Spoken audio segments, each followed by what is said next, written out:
What sort of flights do you need to play the best darts? Now you can get all sorts of different flights. You can get standard fusions or K-flex. You can get moulded flights. You can get regular flights and stems. But what if you try some of the special sort of flights that you wouldn't normally see and not so popular?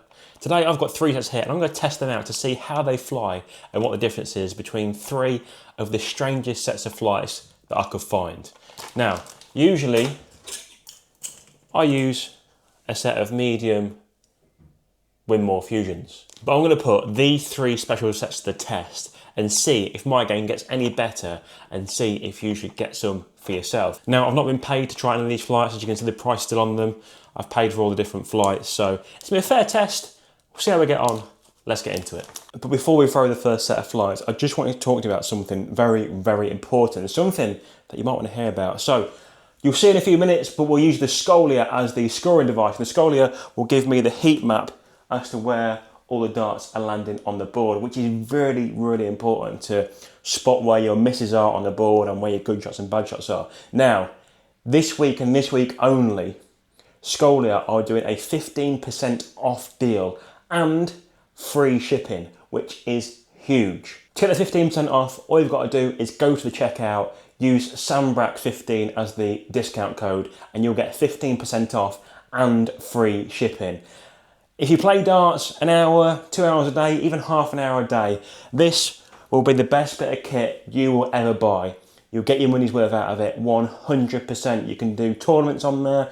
You can play practice games like 1-2-1, power scoring. There's loads and loads of different things you can do on there. Play people online, play different level bots. And for me, what I love most about it, heat map facility on there, which I think is the best function on the whole system, just so you can learn where your missed darts are going. And it can help you correct it and make you into a better dart player. So go to Scolia Darts, use discount code SAMBRAC15 to get 15% off and free shipping. Anyway, to the first set of darts. Before I start throwing the very unique flights and stems, I want to give a sort of base level as to where my flight/darts currently land. So at the minute, like I mentioned, I'm using the Winmore Fusions in medium. What I'm going to do is play a leg of 500, not 501. So I'm going to do a single out, not double out, just to make it a little bit easier so I don't skew the average as much by missing loads and loads of doubles. So it's going to be a straight single out, 1 leg of 500. Afterwards, we'll have a look at the heat map and see whereabouts these darts currently land on the board. Let's go.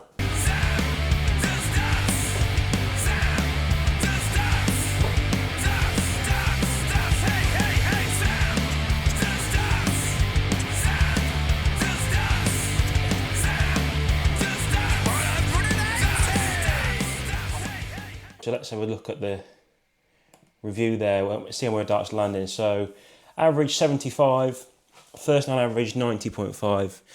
Checkout rate doesn't really count, but we're more interested in this heat map here. So a little bit to the right, a little bit low. Let's look at the coordinates.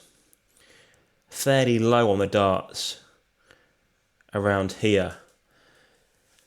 So will the different flights make the darts fly differently? Let's move in to the first set. Now, the first set of special flights I'm going to use are actually these Condor 120s. As you can see, I bought these for £11.95.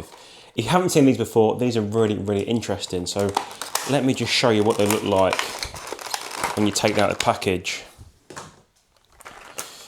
So you'll see, if I don't throw them on the floor, which I have done, they actually only have 3 fins instead of the usual 4. Now, will these make my darts throw any differently?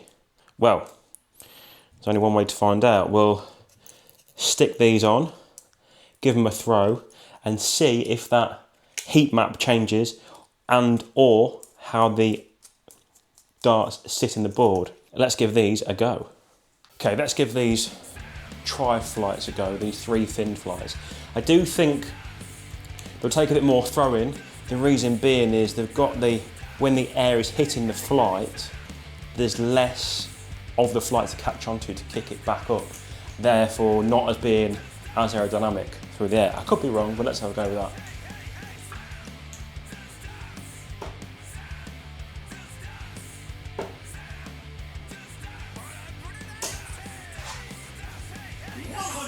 Well, they definitely flew higher, but whether I threw them harder or not, I don't know. Let's have a few more throws then.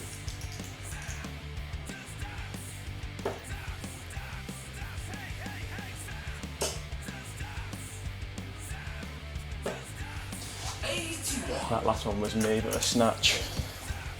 They fly pretty similar to the normal four winged flights that I'm normally used to. I do feel like they drop out the air a little bit more.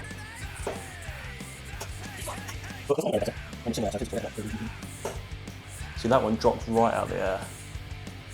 So did that one. They're landing with a similar pitch to the other flights as well. You'll see these when they land their board. They're landing with a pretty similar sort of pitch into the board, which is unexpected really. I thought they might land a bit differently, but they're landing pretty similar in the board.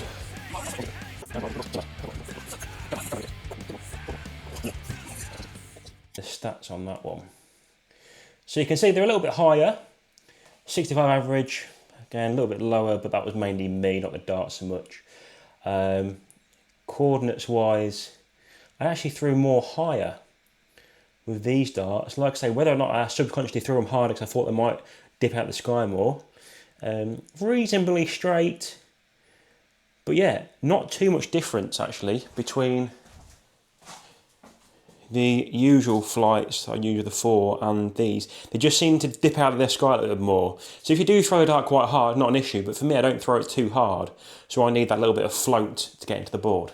Anyway, on to the next set of flights. Okay, the next set of flights we're going to try are some data dart pear-shaped flights, which I'm going to put on just a bog standard generic medium length stem to try and make it the same length as the Fusions and the Condors. Let's see how these fly. I've never thrown pear-shapes before. These aren't too crazy. These are more common than the last set I'm going to show you, but we'll give these a throw. Let's see how these fly through the air. Really interested to see how these fly. So let's get these on the darts and we'll give them a throw. These cost me 84 pence, so not too bad at all. Now obviously when you are trying different flights and stems and stuff, it's important to try a different length of stem. You'll find that longer stems generally will make the dart kick more, as opposed to shorter stems, the dart will kick a little bit less. But then if you put smaller flights on, again they'll kick more. So my logic with the Condor flights was that they wouldn't fly as well because there's less air to hit. These I feel the same, even though there's four sort of wings on these, I don't think these will fly through the air as well as the standard Fusions, but let's give them a throw. Okay, so let's give these pear-shapes a go. What I will say is, compared to obviously the plastic all-in-ones, these feel quite flimsy, not a very high micron, I don't think. It doesn't say what micron they are on them, that's the sort of density of the flight, but these don't feel very thick at all. But let's give these a throw and see how they go.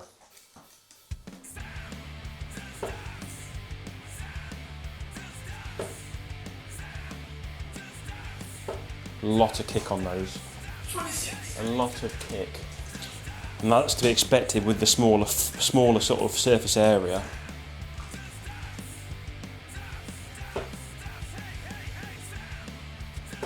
Has to be a lot more precise with the release, and also I think throw them a little bit harder to get them travelling through the air.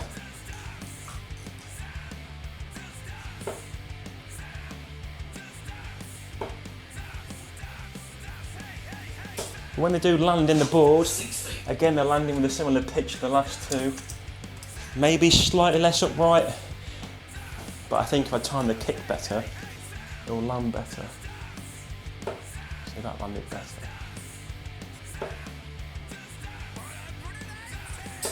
I feel like I have to throw these really hard. I feel like I have to throw them really hard to get them up to the treble. As opposed to the usual Fusions, they just float in, and these seem you have to really force them a little bit. Yeah, I just feel like I'm having to throw these quite hard.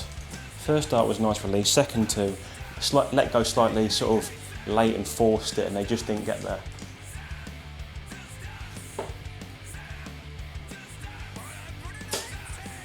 Fill her up then. Again, they just don't, they fly faster through the air. They fly faster through the air, but they just feel like I have to do a little bit more. 62 left. There we go. Now let's have a look at the heat map on this one. See where this one sort of finished up. So look how low these were compared to the others. 60 average on that one. But these are really, really low. Really low. Look at the coordinates on here. All low. Reasonably straight-ish, but very, very low. Not really giving it a chance to hit the treble. We've got one final set. Let's give these a go. The final set that we've got to try, and the ones I'm most excited about, these are the Phil Taylor flights. The Ghost Power Bolt Black Vapor. Let me show you these. These are super, super small flights. I expect them to fly even more of a kick than the pear-shaped flights do. But just look how small these flights are. I'll give you a comparison with the usual flights. So we've got the Fusion there, and then we've got the Taylor there. It's like half the size. I mean, I've got no idea how we threw them, because I can't imagine they're going to fly at all. But let's give these a go and see how they fly. Now let's give these a go. I'm going to throw them like normal. I imagine they're going to go low, but I'm not exactly sure. Let's give them a throw. That kicked so bad. They kick so much.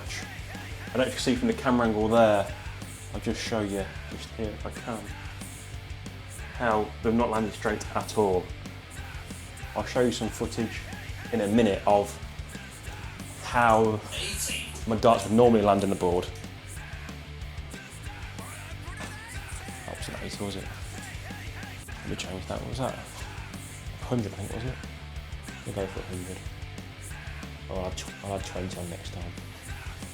I'll add 20 on. So much kick, they're flying through the air, absolutely sideways. Let's add another 20 on there. Change that to tops. Just so we can keep the average a bit more close to what it really is. I don't know how Taylor used to throw these, because these go all over the place, especially under pressure when the darts start coming out your hand a little bit later or earlier. I mean, they're flying, they're going straight, they're going in straight, but they don't feel good at all. They don't feel good at all. If you get it right, they feel really good, but if you get it wrong like that, they punish you a lot. Like that last start there, just kicked off so much. So difficult to control. So as you can see, 60 average again very, very low. Probably the straightest ones I've thrown, really. So this is a side by side of each set of darts. Now, as you can see, the Pear Flights and the Taylor Flights did generally land a little bit low of the treble and the target. That's really because of the kick of the dart. They do kick a lot through the air. Whereas the Condors actually flew very, very similar to the Fusions that I'm using now. So, would I recommend and or use any of these flights for a beginner to slightly advanced player like myself? I use the term slightly advanced very weak in this sentence, but I would say the pear-shaped flights and the Taylors very hard to throw. The Condors I definitely would recommend, something that I'm potentially going to start using a little bit more to see if they are something that I can throw better scores with and better averages with. But for now, I'm going to stick with the Fusion. It's what I know and what works best for me. Thanks for watching this video. Don't forget, if you do want to get yourself a Scolia, £140 off, go to scoliadarts.com and use discount code SAMBRAC15 for 15% off and free shipping, saving £140. I'll catch you in the next video.